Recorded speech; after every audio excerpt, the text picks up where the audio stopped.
और ऐसे ऐसे बात होगी। और हम सत्संग में जाया करूँ तो सारी इसी सी बात बताए हैं। परमात्मा ने जो हमारे भाग में लिख रखा है ना वो ये मिल लिया करे। हम खाम खा लड़ाई कर रहे हैं।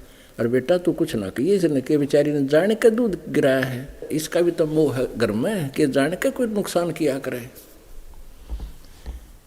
तो जब उसकी पुत्र वधू के जच्ची की बुढ़िया तो देवता बन गई, चरण पकड़े, उसके पैर दबाए हैं और नो के सीने का लगा ली कि माई माँ आपने तो मुझे आज बहुत बड़ा अपराध क्षमा कर दिया। नहीं बोली बेटी नहीं, बिना ज्ञान में झगड़ा हुआ करता, अब नहीं होगा बेटा, तू अपना काम करे और मेरे 7 साल चलूंगी मैं। तो मेरा तो नरक हो रहा था, घर देख स्वर्ग बना दिया इसे संत ने। तो उस पुत्र वधू ने भी नाम लिया, उसके बेटे ने भी उपदेश लिया। तो पुण्यात्माओं ऐसे सत्संग में आने से इस प्रकार की समस्याओं का समाधान होता है। लेकिन असर उनका है जो पुण्यात्मा होती हैं, ये पत्थर और बांस जैसे प्राणियों का नहीं होया करती। जिस घर में नाम इस सतपुरुष का और उस घर में लड़ाई, फिर उनका असर ना हो रहा है। वो तो पत्थर कैसे है, माड़ी सी घर्षण लग दे नोई चिंगारी पाटे हैं। पुण्यात्माओं इसके अंदर हमने परिवर्तन बहुत करना पड़ेगा। हमारे बोलने और बतलाने में, चलने और उठने और बैठने और निगाह दृष्टि में भी साधुता आनी चाहिए। एक तो चटक मटक करके चले, एक सीधा सा जैसे बिल्कुल भक्त संत चला करते हैं।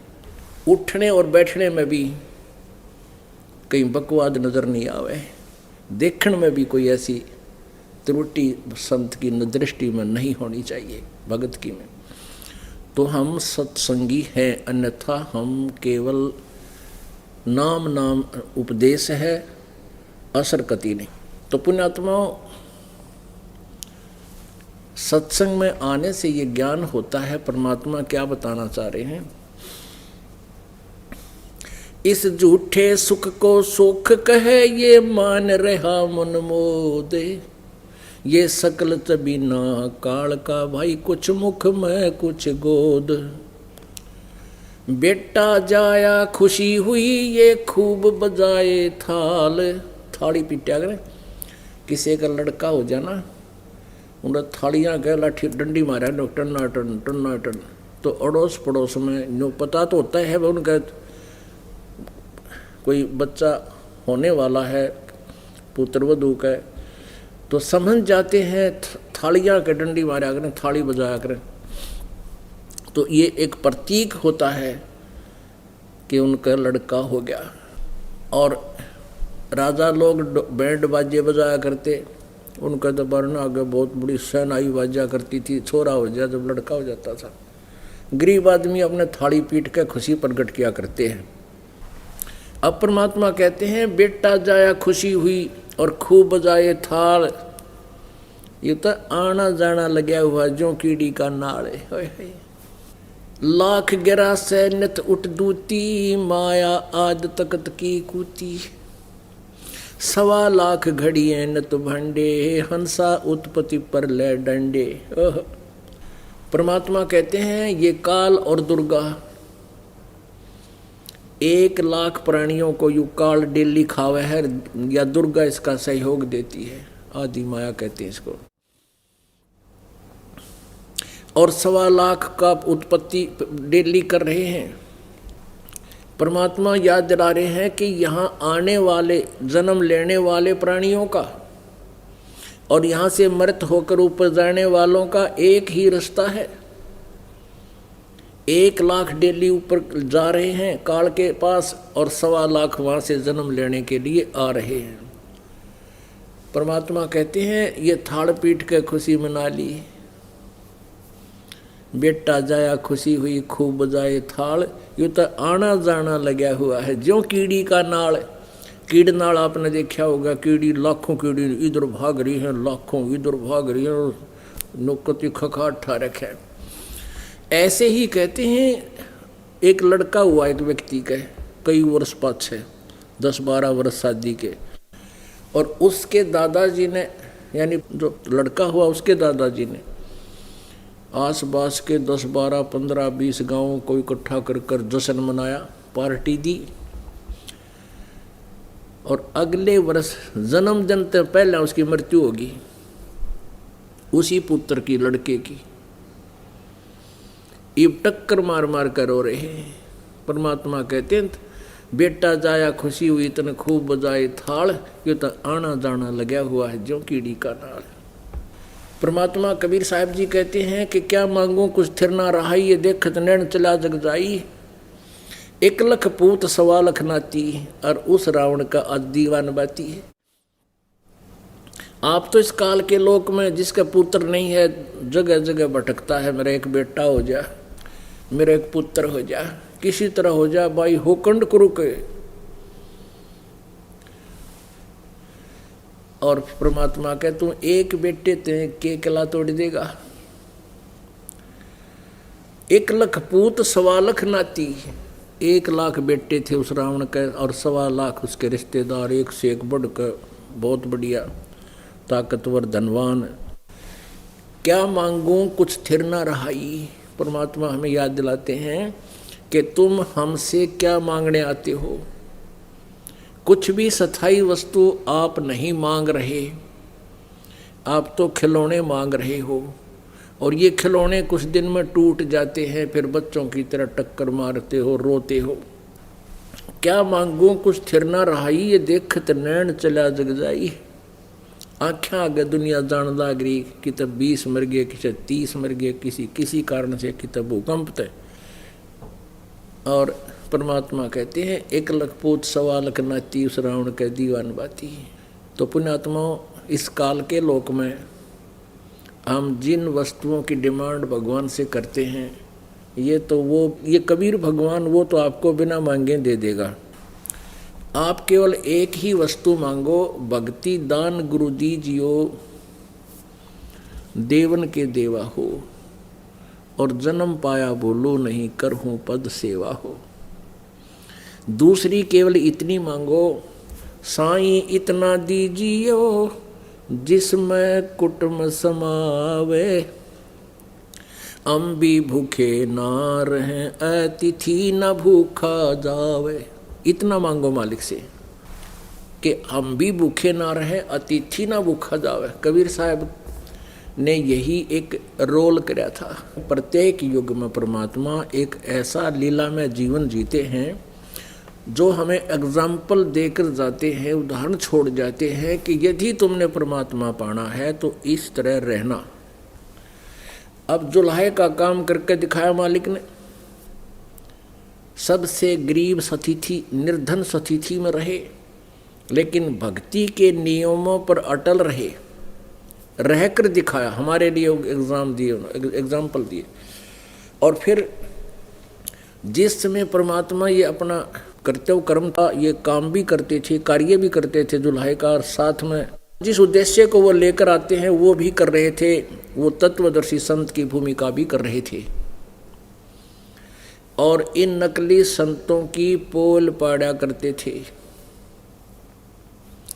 ये नकली ऋषि महर्षि बताया करते थे कि ब्रह्मा विष्णु महेश अजरो अमर हैं। परमात्मा कहते थे नहीं, तुम झूठ बोल रहे हो, तुम बरगला रहे हो इन भोली आत्माओं को। ब्रह्मा विष्णु महेश नासवान है। अब पुण्य आत्माओं 600 वर्ष पहले ये बात कोई गली में कि तब खड़ा होकर कह दे चौराहे पे रुक के मार के, तब पिटन के काम तो थे।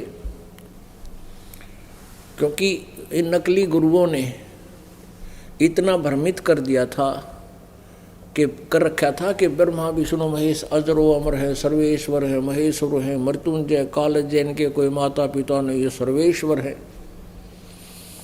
और परमात्मा 600 वर्ष पहले कहा करते ये नासवान है, इनकी जन्म मृत्यु होती है, ये अजरो अमर नहीं है, ये केवल आपको किया हुआ वर्क डन ही दे सकते हैं। जैसा कर्म करोगे वैसा ही फल देंगे आपके भाग्य में। आपके जीवन में प्रारब्ध में यदि कोई पाप है, उसके कारण दुख है, ये नहीं टाल सकते। केवल परमात्मा कहा करते हम आपके पाप का नाश कर सकते हैं, आपके सब विघ्नों को दूर कर सकते हैं, जैसा वेद बताते हैं। लेकिन उस समय 600 वर्ष पहले परमात्मा ने ढोल के डंके पर सच्चाई कही थी, इतना विरोध हो गया भगवान का, पूछो मत। और पुण्यात्मा, वही रिहर्सल इस दास के साथ होगी थी,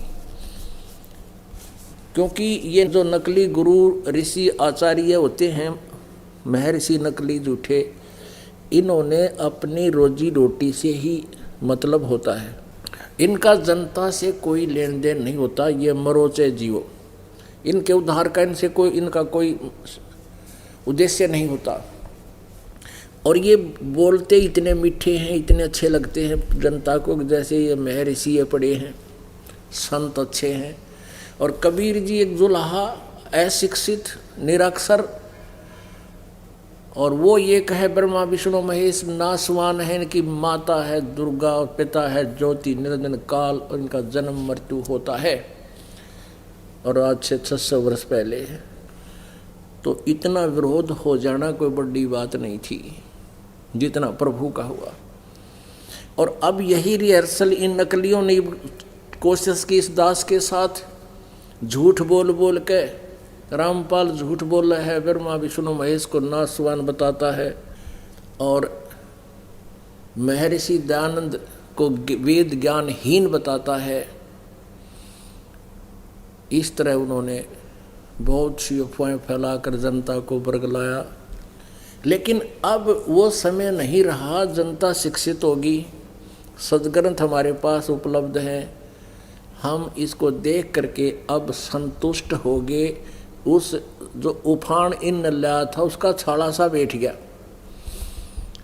इस आज अब परमात्मा ने ये समय इसलिए चुना था, और आज से 600 वर्ष पहले अपनी यथार्थ ज्ञान बताए गए थे, तो आज से 600 वर्ष पहले मालिक ना आते और अपने उस सिंपल उस सच्चिदानंद घनब्रह्म की वाणी में अगर वो नहीं कुछ ज्ञान बता कर जाते जो आज वेदों और गीता और पुराणों से मिल रहा है, तो हम भगवान को पहचान नहीं सकते थे। वेद वही बताते हैं, वो परमात्मा अपने निज स्थान से, एक देश से, एक देशीय है भगवान, सतलोक में रहता है, तीसरे मुक्ति धाम में रहता है, और वहाँ से चलकर आता है। किस उद्देश्य से आता है? ज्ञान बताने के लिए। तो 600 वर्ष पहले मालिक अपनी सच्चिदानंद घनब्रह्म की वाणी में, कबीर वाणी में वो ज्ञान दे कर गए थे कि 3 पुत्र अष्टंगी जाए, ब्रह्मा विष्णु शिव नाम धराए। और वही आज पुराणों में प्रमाण मिल गया। ये देखिएगा, देवी भागवत में दिखाते हैं आपको। ये गीता प्रेस गोरखपुर से प्रकाशित है।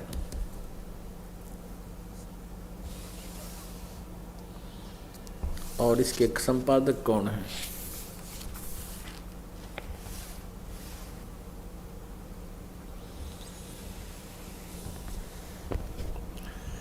हनुमान प्रसाद पोदार, चिमन लाल गोस्वामी।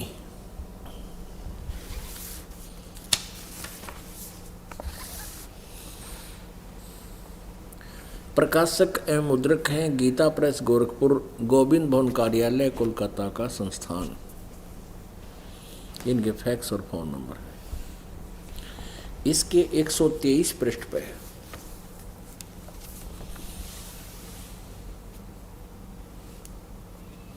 एक 123 पृष्ठ पे तीसरा स्कंद है। विष्णु जी अपनी माता दुर्गा की स्तुति करते हुए अपनी स्थिति स्वयं ही स्पष्ट कर रहे हैं। तुम शुद्ध स्वरूपा हो, यह सारा संसार तुम्हीं से उद्भासित हो रहा है। मैं ब्रह्मा और शंकर, हम सभी तुम्हारी कृपा से विद्यमान हैं। हमारा आविर्भाव माने जन्म और तिरोभाव माने मृत्यु हुआ करता है। हमारा तो आविर्भाव माने जन्म, तिरोभाव माने मृत्यु होता है। हम तो जन्मते और मरते हैं, अविनाशी नहीं हैं। केवल तुम ही नित्य हो, जगत जननी हो, प्रकृति और सनातनी देवी हो। भगवान शंकर बोले, देवी यदि महाभाग विष्णु तुम्ही से प्रकट हुए हैं तो